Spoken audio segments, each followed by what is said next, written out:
May isang tahimik na dahilan kung bakit tila hindi gumagana ang batas ng atraksyon para sa karamihan ng mga tao, at halos walang persebe kung saan talaga sila madalas tropier.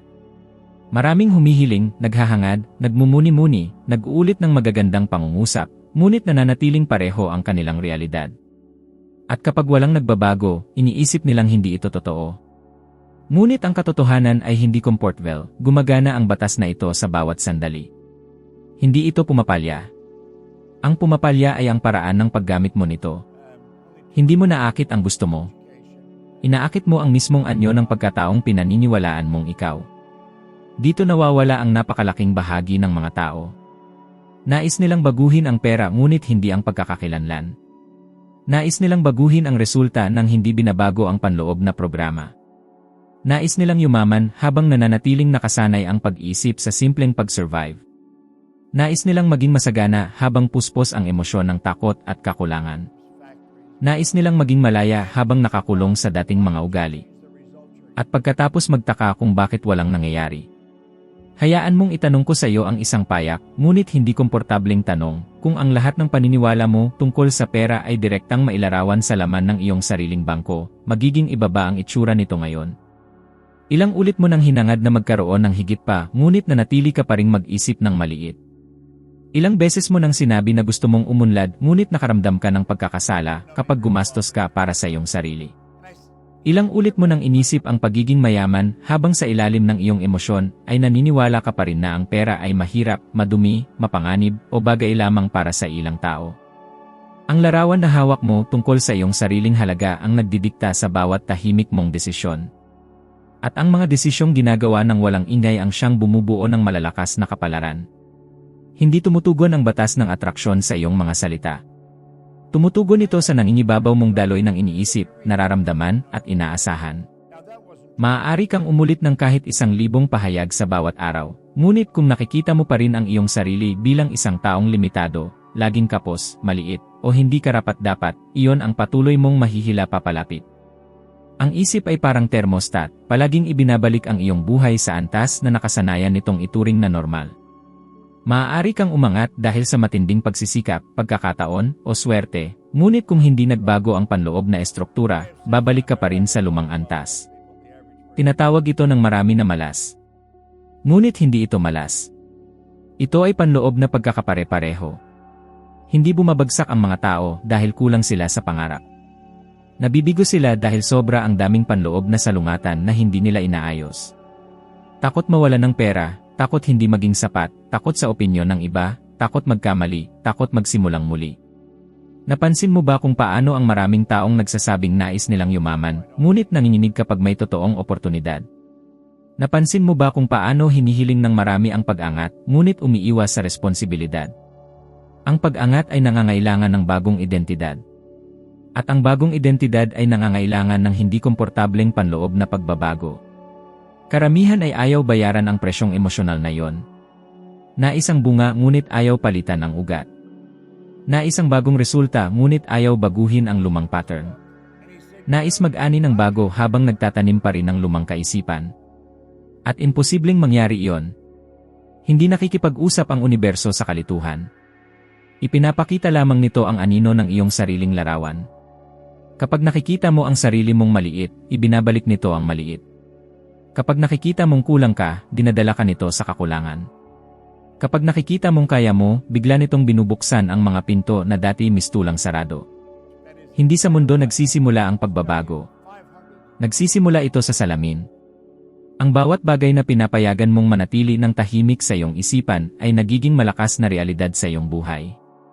At dito nagiging malinaw kung bakit hindi gumagana ang batas ng atraksyon para sa napakaraming tao. Ginagamit nila ito na parang mahika, ngunit ang hinihingi nito ay identidad. Nagnanais sila ng shortcut, ngunit ang totoong daan ay nasa loob.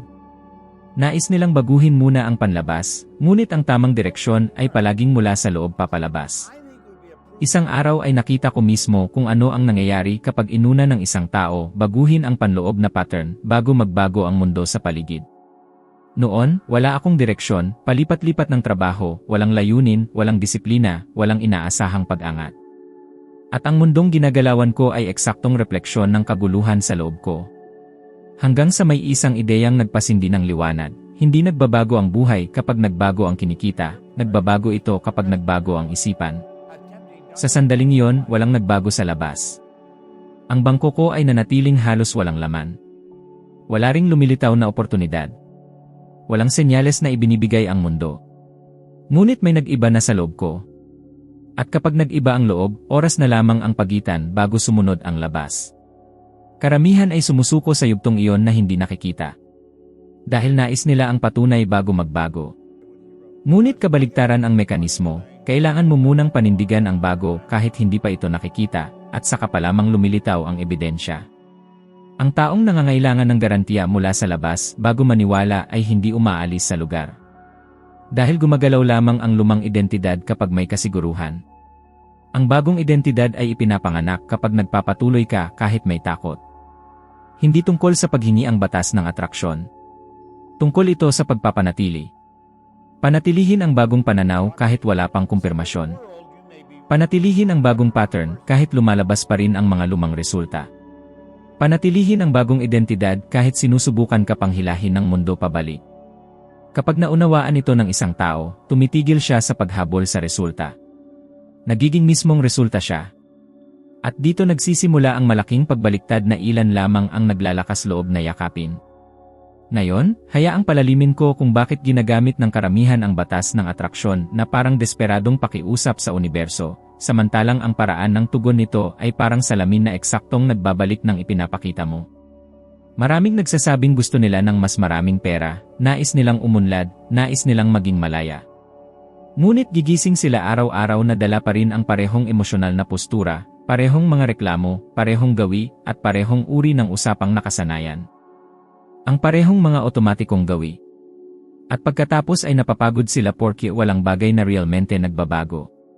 May isang tanong na halos walang tao ang may lakas ng loob na harapin. Kung ipagpapatuloy ko ba ang eksaktong paraan ng pag-isip, pag-akto, at pagdama na mayroon ako Hodge, saan ako darating pagkalipas ng 5 taon? At kung kinakatakutan mo ang sagot, bakit mo pa rin inuulit ang parehong siklo araw-araw? Ang pinakamalaking pagkakamali ng marami ay maniwalang tumutugon ang batas ng pag-akit sa kung ano ang sinasabi mong gusto mo. Pero ang totoo, tumutugon ito sa nakaugat na kondisyon sa loob mo. Maaari mong hangarin ang pag-unlad, ngunit kung mula pagkabata ay nasanay kang iugnay ang pera sa gulo, takot, kakulangan, hiya o kawalan ng seguridad, ang iyong loob ang sisira ng bawat progreso nang hindi mo namamalayan. Kapag nagsimula kang kumita ng mas mataas, gumagastos ka naman ng biglaan. Kapag nagsisimula kang umasenso, nakakaramdam ka ng pagiging impostor. Darating ang oportunidad, ngunit nagdadalawang isip ka. Darating ang pagkakataon, ngunit umaatras ka. At pagkatapos ay tinatawag mo itong malas. Pero hindi ito malas. Isa itong programang tumatakbo sa likuran. Ang isipan ay parang otomatikong piloto, palagi ka nitong ibabalik sa lugar na pamilyar dito, kahit hindi ito komportable, limitado o mahirap. Mas pipiliin pa ng utak ang kilalang impyerno kaysa sa hindi kilalang paraiso. Kaya napakaraming tao ang sumisira sa sarili sa mismong oras na dapat nilang panindigan ang pagbabago. Nagsisimula silang magsagawa ng bagong direksyon, nakakakita ng maliliit na resulta, ngunit dahil ang lumang pagkakakilala sa sarili ay naroon pa rin, sila mismo ang humihila ng preno. Ngayon, dalhin natin ito sa totoong buhay mo. Ilang beses mo nang sinubukan magtabi ng pera at sa una lang nabigat ng emosyon, naubos mo pa rin ang lahat. Ilang beses mo nang ipinangakong mag-aaral, lalago, magpapaunlad sa sarili, ngunit sapat na ang isang linggong mahirap para bitawan ang lahat. Ilang beses mo nang sinabi na magbabago ka simula sa unang araw ng linggo, at pagdating ng ikatlong araw ay bumalik ka na sa lumamong ritmo. Hindi ito kakulangan ng lakas ng loob. Ito ay kawalan ng pagkakahanay ng identidad. Nauubos ang lakas ng loob. Ang identidad ang kayang magpalaot. Kapag nagbago ang identidad, natural na sumusunod ang kilos. Kapag hindi nagbago ang identidad, ang kilos ay nagiging labanan araw-araw. At ang pang-araw-araw na labanan ay hindi kayang tiisin ng kahit sino sa mahabang panahon. May isang datos na madalas inuulit sa larangan ng psikolohiyang pang-asal, higit sa 70% ng mga desisyong pinansyal ng tao ay emosyonal, hindi rasyonal. Ito ang dahilan kung bakit may taong kumikita ng mas malaki, ngunit nananatiling baon sa utang. Bakit ang isang tao ay may tsansang umangat, ngunit nananatiling nakatigil? Bakit may taong tumatanggap ng gabay, kurso, pamamaraan, ngunit hindi pa rin nagbabago? Hindi ang impormasyon ang problema. Ang problema ay ang imahe ng sarili. Hindi ka nabubuhay ayon sa antas ng iyong nalalaman. Nabubuhay ka ayon sa antas ng iyong identidad. At dito nagiging malinaw kung bakit gumagana ng perpekto ang batas ng pag-akit para sa ilan at tila hindi gumagana para sa napakarami. Ipinapakita lamang nito kung ano ang nasa loob. Ngayon, bibigyan kita ng isang makapangyarihang halimbawa ng taong nakaunawa nito ng maaga at binago ang buong direksyon ng kanyang buhay, si Jim Carrey. Bago man siya sumikat, bago man dumating ang tagumpay, habang nakatira sa matinding kahirapan, hindi niya hinintay na iligtas siya ng universo. Sinimulan niyang makita ang sarili sa ibang antas. Sinanay niya ang isipan niya na tanggapin ang bagong pamantayan bago pa man kumpirmahin ng mundo. Kaya nang dumating ang oportunidad, hindi siya natigilan dahil nakita na niya ang sarili roon mula sa loob. Ang karamihan ay kabaligtaran, hinihintay nilang magbago ang mundo bago sila magbago sa loob.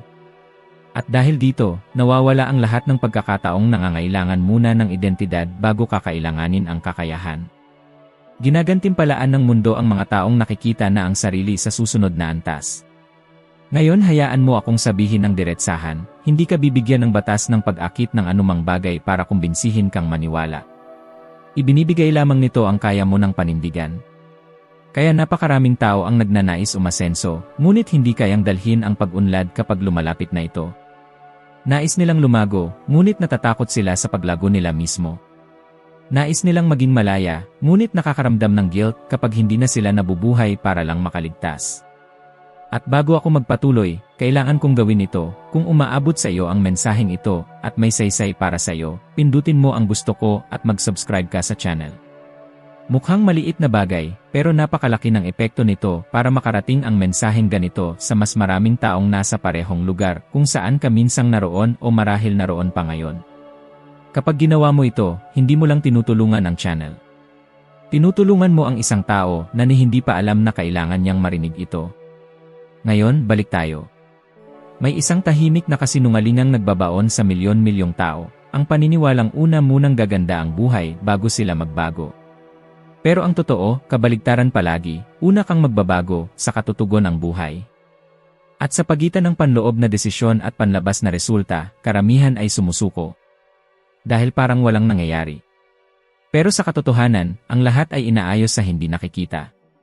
Simple ang prinsipyo, hindi mo inaakit ang bagay na hinihiling mo kapag mahina ka. Inaakit mo ang bagay na kaya mong panindigan kahit walang nakakakita.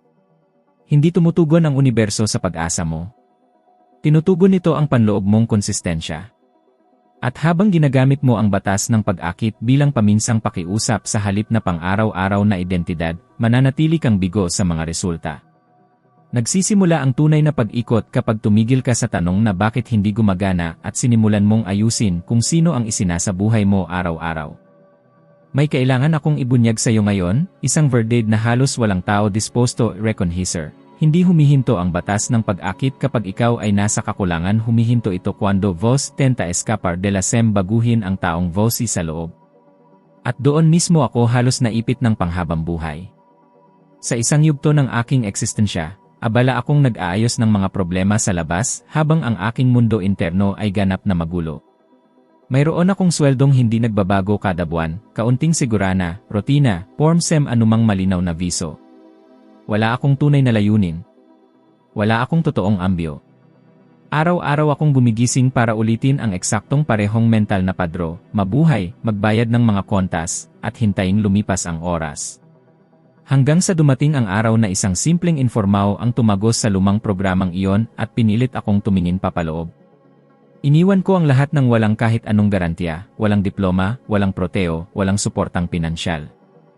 Binuksan ko ang isang negsyo de limpeza, kahit na wala akong anumang kaalaman tungkol sa mundo ng negsyos. Sa logic na makikita ng lahat, mukhang kabaliwan yon. Pero ang logic na nasa loob ko ay nagbago na. At makalipas ang hindi mahaba na panahon, ang negosyong iyon ay nagdala ng higit sa tinatayang 50,000 piso kada buwan, totalizando humigit kumulang 600,000 piso sa loob ng isang buong taon. Ngunit halos walang tao ang nakakaintindi kung ano talaga ang nangyari doon. Hindi ang negosyo ang nagbago ng buhay ko. Ang totoong nagbago ay ang pagkakakilanlan ko bago pa man magsimula ang negosyo. Ang pera ay dumating lamang bilang kumpirmasyon. Mahilig ang mundo na palakpakan ang resulta, ngunit hindi nito pinapansin ang tahimik at hindi nakikitang pagbabagong nauna rito. At dahil dito maraming tao ang gumagamit ng batas ng pag-akit sa paraang hindi gumagana, sinusubukan nilang punan ang negatibong identidad gamit ang positibong pensamento. Ginagamit ang magagandang pangungusap para takpan ng takot, hiya at inseguridad na hindi nila hinarap. Nais nilang umunlad ng hindi isinasantabi ang mentalidad de Proteo. Gusto nilang lumago habang kapit pa rin sa ilusyon de control. Nais nilang magkaroon ng bagong pera, or may lumang emosyon pa rin. Hindi ito kailanman gagana. Hindi tumutugon ang universo sa nararamdaman mong ipinapakita mo. Tumutugon ito sa totoong emosyon mo sa sandaling walang nakatingin.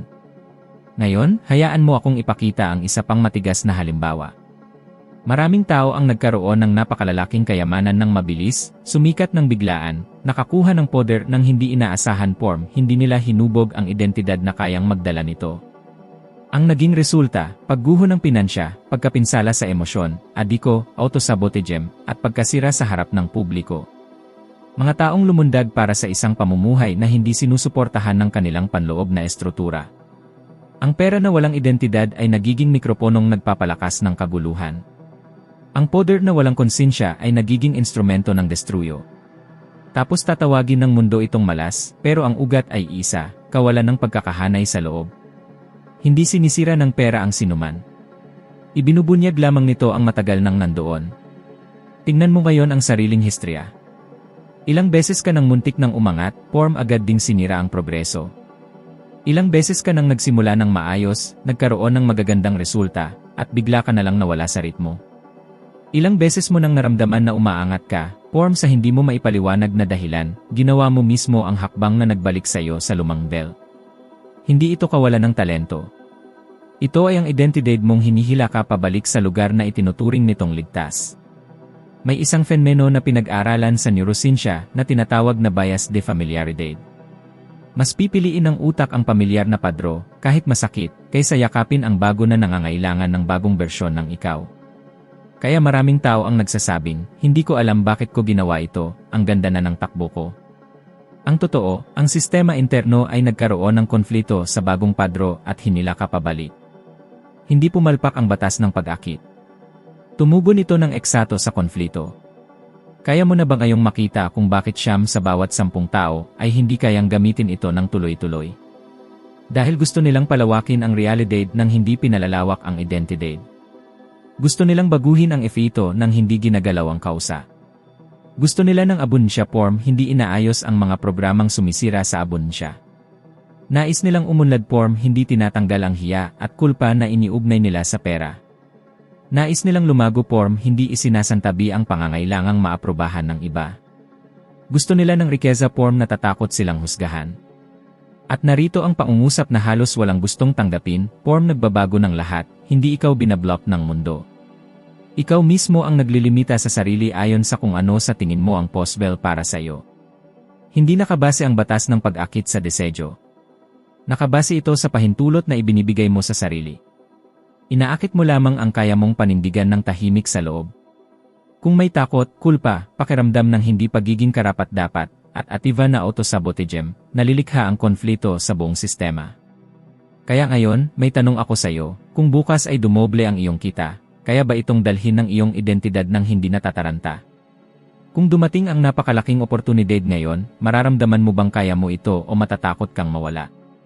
Kung ilalagay ka ng algum sanvel na hindi mo pa kayang makita ang sarili mo, mananatili ka ba o sisirain mo rin yon? Karamihan ay sisira. Hindi dahil masama sila. Dahil may malalim na inkurensya sa loob. At ito ang dahilan kung bakit maraming tao ang humihiling ng kresimento, tumatakbo kapag nagsisimula na itong dumating. May matinding pagkakaiba sa pagitan ng gustong magbago at handa ng sustentahan ang pagbabago. Hindi tumutugon ang batas ng pag-akit sa mga salitang binibigkas mo sa publiko. Tumutugon ito sa lihim na usapan mo sa iyong sarili. Ang bawat salitang inuulit mo ng tahimik tungkol sa kung sino ka ay nagtatayo ng riles kung saan tatakbo ang iyong buhay. Isang pensamento ang lumilikha ng emo. Ang emo ang lumilikha ng desiso. Ang desiso ang lumilikha ng hbito. Ang hbito ang bumubuo ng destino. Walang sinumang nakakabasag ng siklong ito sa pamamagitan lamang ng paghingi. Tanging ang taong nagiging bago ang siyang nakakabasag nito. At dito dumarating ang pinaka-nakatatakot na parte, hindi mo kailangang baguhin ang mundo para mabago ang sariling buhay. Kailangan mong baguhin kung sino ka kwando walang nakatingin sa'yo. At doon nagsisimulang gumana ng tunay ang batas ng pag-akit. Ipapaunawa ko pa sa'yo kung paano nangyayari ang pagbabago sa loob, dahil kapag talagang naintindihan mo ito, hindi ka na makakabalik sa lumang padro. Ngayon papasok ako sa puntong higit na nagpapabagsak sa karamihan das pesos no meyo do caminho. Ang eksaktong sandali na ang buhay ay nagsisimulang umangat, ngunit hindi pa sapat ang pag-angat para magbigay ng pakiramdam de seguridad. Ito ang pinakamapanganib na bahagi ng transformao. Sapagkat kapag lahat ay mahirap, kahit papaano ay alam mong aasahan. Ngunit kapag nagsisimula ng gumanda, biglang lumilitaw ang takot na mawala ang kaunting nakuha, ang pagdududa, ang paghahambing, ang tahimik na pagsira sa sarili. Nagsisimula ang tao na kumita ng kaunti, ngunit bumabalik muli sa utang. Nagsisimula siyang alagaan ng isip, ngunit bumabalik sa matatandang sugat at emosyonal na bisyo. Nagsisimula siyang magsalita, si positioner melhor, ngunit muling tumatahimik para hindi makasakit ng damdamin ng iba. At alam mo kung bakit? Dahil nakakaramdam ng banta ang dating identidad kapag ang bago ay nagsisimulang palawakin ang puwang nito. Bawat identidad ay lumalaban para mabuhay. Karamihan ay hindi handang tiisin ang hindi komportableng yugto ng pag-unlad. Gusto nila ang sarap ng resulta nang hindi dinadaan sa pag-uga ng transyo. Ngunit walang pagbabago na hindi dadaan sa panahon ng kawalang katatagan. Masakit ang lumago. Masakit ding manatili kung nasaan ka. Ngunit ang sakit ng pag-unlad ay nagpapalakas. Ang sakit ng pananatili ay unti-unting kumukulo sa loob hanggang mabulok. At dito papasok ang isang totoong dado de psikolohiya ekonomika. Ipinapakita ng mga pag-aaral na karamihan ng tao ay bumabalik sa kanilang orihinal na estado finansiro ilang taon matapos makatanggap ng malaking kita na hindi inaasahan. Loterya, pamana, bigla ang pagtaas ng renda. Nawawala ang pera. Bumabalik ang utang. Bumabalik ang stress. Bakit? Dahil hindi nagbago ang identidad. Hinila ng sistema interno ang lahat pabalik. Hindi nabigo ang batas ng pag-akit, ibinalik lamang nito ang lumang padro uma nova forma. Ngayon ipapakita ko sa iyo ang isang malinaw na halimbawa ng taong hindi pinatibay ang identidad bago dumating ang pera at nagbayad ng mahal, si Mike Tyson. Mula sa lubos na kakulangan, umabot siya sa napakalaking yaman sa panahong napakabilis. Ngunit hindi nakasabay ang loob sa bilis ng labas. Bunga nito, mapanirang asal, padalos-dalos na pa siya, napakalalaking pagkalugi, at mga pagbagsak sa harap ng mundo. Hindi siya winasak ng pera. Ibinunyag lamang ng pera ang identidad na pa rin ng kaguluhan. Ngayon ikumpara mo iyon sa isang taong inayos muna ang isipan bago umabot sa tuktok, si Oprah Winfrey. Mahirap na kabataan, pagtanggi, pang-aabuso, mga pintuang nagsara. Ngunit may isang bagay sa loob niya na hindi nasira ni Numan, ang panloob na larawan na ang buhay ay maaaring maging mas malaki kaysa sa hirap na kanyang naranasan. Kaya noong dumating ang pagkakataon, hindi niya sinira ang sarili. Kaya niyang dalhin. Dahil matagal na niyang nakita ang sarili sa lugar na iyon mula sa loob. Kaya dalawang tao ang maaaring makatanggap ng magkatulad na oportunidad ngunit magkaroon ng kapalarang lubos na magkaiba. Ang pagkakaiba ay hindi kailanman panlabas. Panloob lagi. Ngayon ilagay mo ito sa iyong sariling buhay. Sinasabi mong gusto mong umunlad ngunit paano ka tumutugon kapag may kaunting nawawala? Sinasabi mong gusto mong lumago ngunit paano ka tumutugon kapag may bumabatikos? Sinasabi mong gusto mong baguhin ang buhay ngunit ano ang reaksyon mo kapag kailangan mong lumabas sa komportableng lugar? Ang mga otomatikong reaksyong ito ang nagpapakita kung sino ang talagang namumuno sa loob mo, ang lumang identidad ba o ang bago. Ang batas ng pag-akit ay hindi tumutugon sa mga plano mong gawin balang araw. Tumutugon ito sa kung ano ang tunay mong isinasabuhay ngayon. At hayaan mong maging diretsyo ako, habang itinuturing mo ang pagbabago bilang pansamantalang proyekto, ituturing ito ng isipan mo bilang panganib. Habang inilalagay mo ang bagong identidad bilang opsyonal lamang, hindi ito mag-ugat. Ang identidad ay hindi nabubuo dahil lang sa sobrang inspirasyon. Nabubuo ito sa paulit-ulit na pagsasagawa. At ang paulit-ulit na pagsasagawa ay nangangailangan ng katatagan kahit nawala na ang emosyon. Ngayon may praktikal akong hamon para sa iyo, dahil kung walang aksyon, nagiging inspirasyon lang ito na madaling mawala. Sa loob ng susunod na 7 araw, gabi-gabi bago matulog, isulat mo sa papel ang 3 desisyon na ginawa mo sa araw na yon na nagpalakas sa iyong mas mataas na bersyon, kahit maliit man ang mga yon. Magtabi ng kaunting pera. Sabihin ang isang hindi na alam mong kailangan. Mag-aral imbes na magkalat ng oras sa pag-scroll.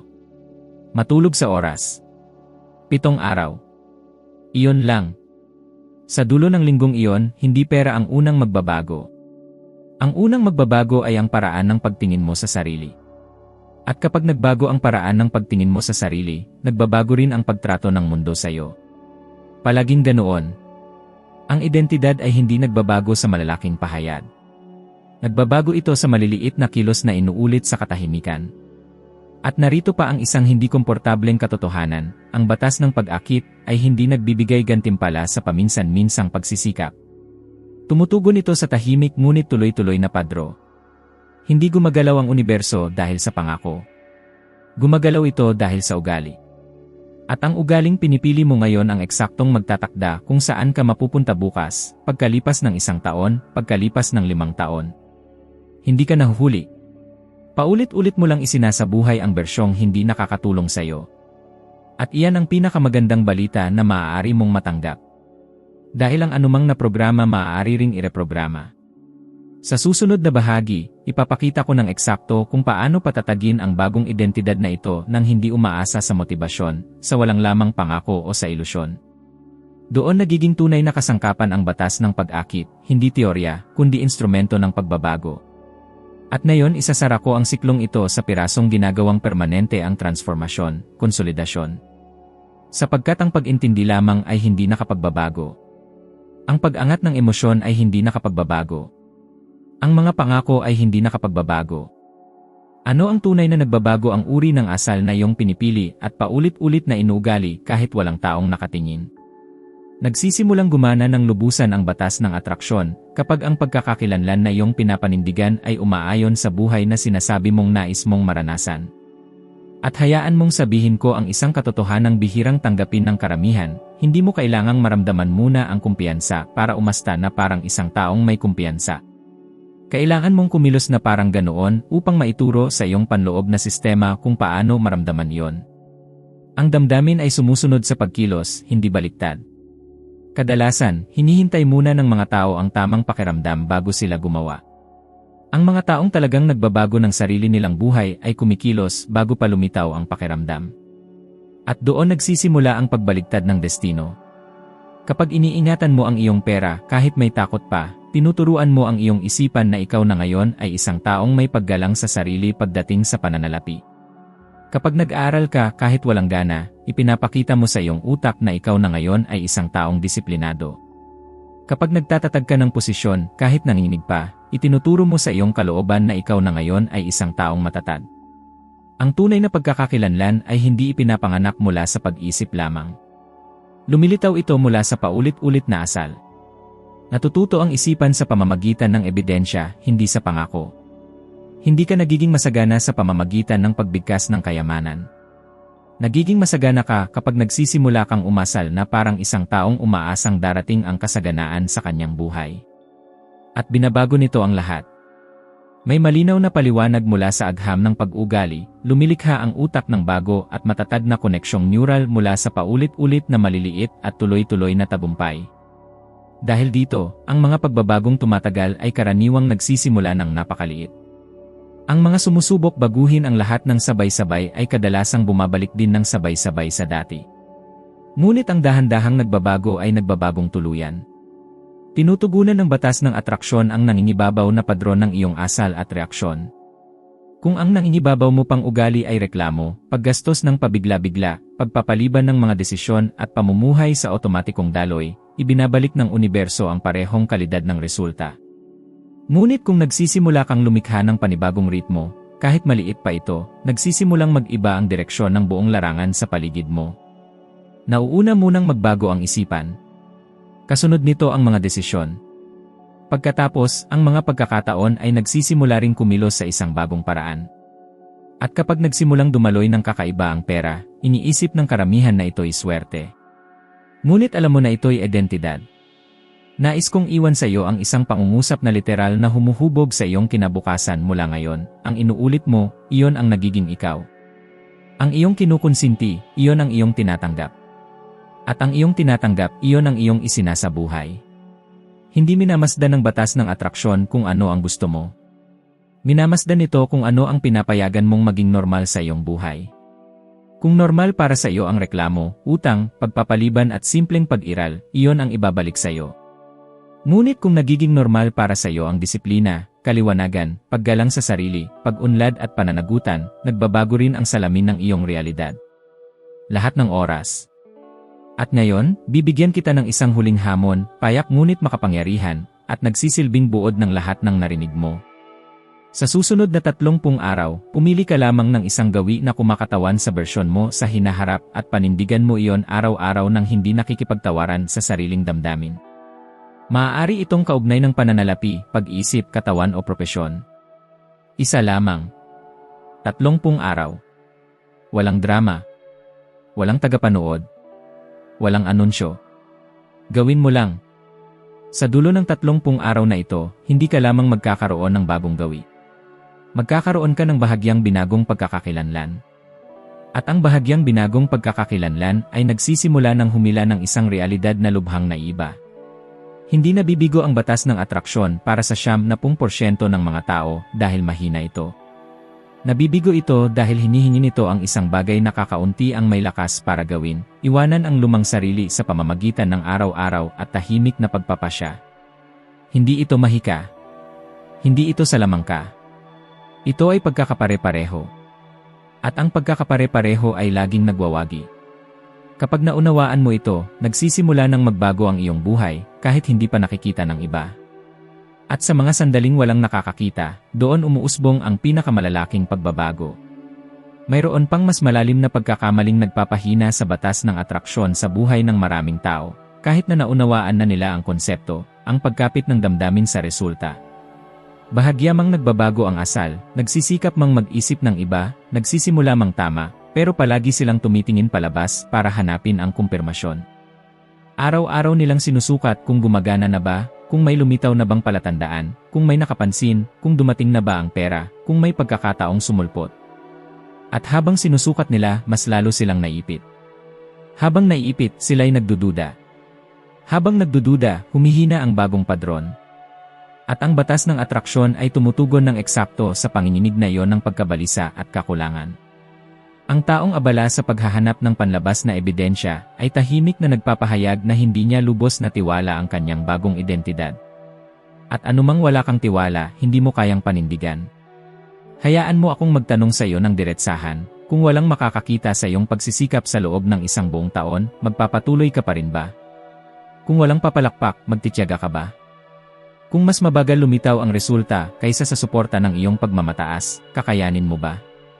Dahil ang batas ng atraksyon ay eksaktong tumutugon sa kakayahan mong manatili sa landas, kahit walang tagapanood, walang katiyakan at walang pag-endorso. Sinusubok muna ng universo ang iyong pagpapatuloy bago ibigay ang iyong paglawak. Una nitong tinitingnan kung nananatili ka kapag nawala na ang sigla. Pagkatapos, kung nagpapatuloy ka kapag pinanghihinaan ng loob ang kapaligiran. At saka lamang nito sinusukat kung matatag ka kapag pinagdududahan ka ng mga tao. Doon lamang ito tumutugon sa mas mataas na antas. Ngayon, nais kong ipakita sa iyo ang isang napakalakas na pagkakaiba na bihirang pag-isipan ng malalim. Hindi naging kung sino siya si Cristiano Ronaldo dahil lamang sa pagkakaroon ng mga positibong iniisip. Inulit niya.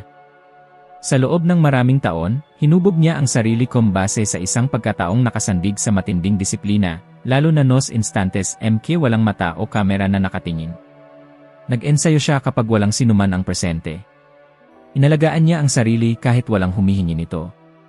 Pinanatili niya ang Ciudad de Esforo sa mga sandaling karamihan ay nagpapahinga. Ang mundo percibió o resultado muito depois. Hindi niya nakuha ang tagumpay simplemente por desejar iso. Nakuha niya ito dahil umasta siya por napakahabang panahon na para bang natural na siyang kabilang sa pinakamataas na lugar. Una ang pagkatao. Depois ang resultado. Lagi niyang sinunod ang ganitong ordem. Pero tingnan mo ngayon ang kabilang panig, isang bagay que silently destroys libu-libong tao araw-araw, ang autoimagem na minana. Maraming tao ang hindi namumuhay ayon sa sarili nilang tunay na identidad. Nabubuhay sila dentro ng identidad na ibinigay ng magulang, ng kapaligiran, ng paaralan, ng kultura. Minana nila ang mga pahayag tulad ng ang pera ay laging galing sa hirap, ang mayaman ay laging may tinatapakang tao, walang nananalo ng tapat, hindi para sa atin ang mga ganitong bagay. At hindi nila ito kinu-question. Para bang batas ito ng universo? Pero ang universo ay kumikilos ayon sa estado interno, hindi sa historya familiar. Hindi nito iginagalang ang nakaraan. Sinusundan nito ang kondisyon ng isipan sa kasalukuyan. Ipinapakita ng mga pag-aaral sa social psychology na kapag ang isang tao ay nagsimulang mapabilang sa bagong ambientes, bagong references, at bagong usapan, nagbabago ng malaki ang pananaw niya tungkol sa possibilities and pocos meses. Hindi dahil nagbago ang mundo. Nagbago ang larangan mental ng tao. Lumawak ang inaasahan. At kapag lumalawak ang expectation, nagbabago ang atensyon. Kapag nagbabago ang atensyon, napapansin ang mga oportunidad. At kapag napapansin ang oportunidad, nagbabago ang direksyon ng buhay. Walang taong nawawalan ng oportunidad dahil walang dumating. Nawawalan sila dahil hindi nakatune ang kanilang isipan para makita ang mga ito. Ngayon, may ibibigay ako sa iyong susi na mas mahalaga pa kaysa anumang teknika, hindi mo kailangang wasakin agad ang lumang identidad. Kailangan mo lang tigilan ang pagpapakain dito. Ang lumang identidad ay unti-unting namamatay kapag wala ng enerhiyang pumapasok. Kapag tumigil ka sa pagre-react tulad ng dati, humihina ito. Kapag tumigil ka sa pag-aangkin ng lumang paliwanag, humihina ito. Kapag binago mo ang paraan ng pag-iisip, mas lalo itong humihina. At sa sandaling magsimula kang kumilos ng kakaiba, kahit napakaliit, lumalakas ang bagong identidad. Walang magic na turning point. Merong tahimik na pagpapalit ng pattern. At narito pa ang isang katotohanang binabaliktad ang maling paniniwala tungkol sa ley de Atrao. Hindi mo naakit ang bagay dahil masigla mo itong iniisip por 5 minuto. Inaakit mo ang bagay kaya tahimik mong inaasahan todos os días. Ang expectation ang totoong utos. Kapag mababa ang expectation, mababa ang tinatanggap. Kapag ang expectation ay puno ng tensyon, normal ang conflict. Kapag ang expectation ay nakaangkla sa kakulangan, natural ang paghihigpit. Pero kung sinisimulan mong asahan ang kaayusan, pag-unlad, at kasaganaan bilang normal na estado, tahimik na umaangkop ang mundo dito. Kailangan kong maging lubos na tapat, walang taong barado sa pera na hindi rin barado emotionalmente algún punto. Maaaring takot sa pagkakamali. Maaaring takot mabansagang incompetent. Maaaring takot maaangat kaysa sa partner. Maaaring takot sa opinyon ng pamilya. Maaaring guilt for prosperar habang ang iba ay nahihirapan. Pero laging may emotional block others do material block. Sumusunod ang pera sa emosyon. Sumusunod ito sa identidad. Iginagalang nito ang coherence interna. Ang ley de Atrao ay hindi nilikha para kumbinsihin ka. Isa lamang itong espelho. At kapag tumigil ka sa paghingi, pagmamakaawa, at pakikipag-areglo sa takot, at nagsimulang umasta como algún comprometido con propria evoluo, may nagbabago sa enerhiya, siuredor. Nagbabago ang paraan ng trato sa iyo ng mga tao. Ang mga oportunidad ay nagiging mas malinaw. Ang mga pag-uusap ay umaabot sa mas mataas na antas. Tumataas ang respeto. Hindi dahil humiling ka, kundi dahil ikaw mismo ay naging taong naglalabas ng ganitong padro. At ang pinakamahalagang tanong na maaari mong dalhin para sa iyong buhay mula ngayon ay hindi, ano ang gusto ko? Ang tanong na tunay na nakapagbabago ng destino ay, sino ang nagiging ako araw-araw? Dahil ang ninanais mo ay maaaring magbago. Pero ang taong nagiging ikaw, iyon ang nagtatakda ng lahat ng maaari mong maranasan. Ang ley de Atrao ay hindi tagabuo ng pangarap. Eksekutora siya ng identity. At kapag tunay mong naunawaan ito, titigil ka sa paghahanap ng sinais at ikaw mismo ang magiging sinal. At bago mo ipagpatuloy ang iyong araw, may hihilingin ako, isang simpleng hakbang na maaaring magdala ng malalim na pagbabago, ibahagi mo ang mensaheng ito sa isang taong espesyal. Isang taong alam mong tahimik na lumalaban. Isang taong deserves makarinig nito. Isang taong maaaring nasa hangganan na ng pagsuko dahil naniniwala siyang walang nagbabago para sa kanya. Minsan, isang pangungusap lang ang dumarating sa eksaktong sandali mais presisa di peso. At ikaw ang maaaring maging instrumento nito ngayon. Kapag ipinadala mo ito sa isang tao, hindi ka basta nagbabahagi ng video. Nagbubukas ka ng pinto. Nagpapaapoy ka ng ilaw. Nagdadala ka ng posibilidad sa pusong maaaring nakalimot na sa sariling potensyal. Ang tunay na mudana ay nagsisimula kapag ang bagong ideya ay dumarating sa isipan kay preparada. At hindi mo alam ang lawak ng epekto nito sa buhay ng iba. Kaya gawin mo ito ngayon. Pumili ng isang tao. Isa lamang. At ibigay ang binhing ito. Dahil kapag tinulungan mong tumaas ang identidad ng isang tao, umaangat din ang iyo. At hindi mo namamalayan, tumutugon ang universo cum kaminhos ki antes hindi mo napapansin. Nagpapatuloy ang jornada. At patuloy ding lumalawak ang iyong ekspanso. Magkasama tayong lalakad. At naghihintay ako sa iyo sa susunod na video.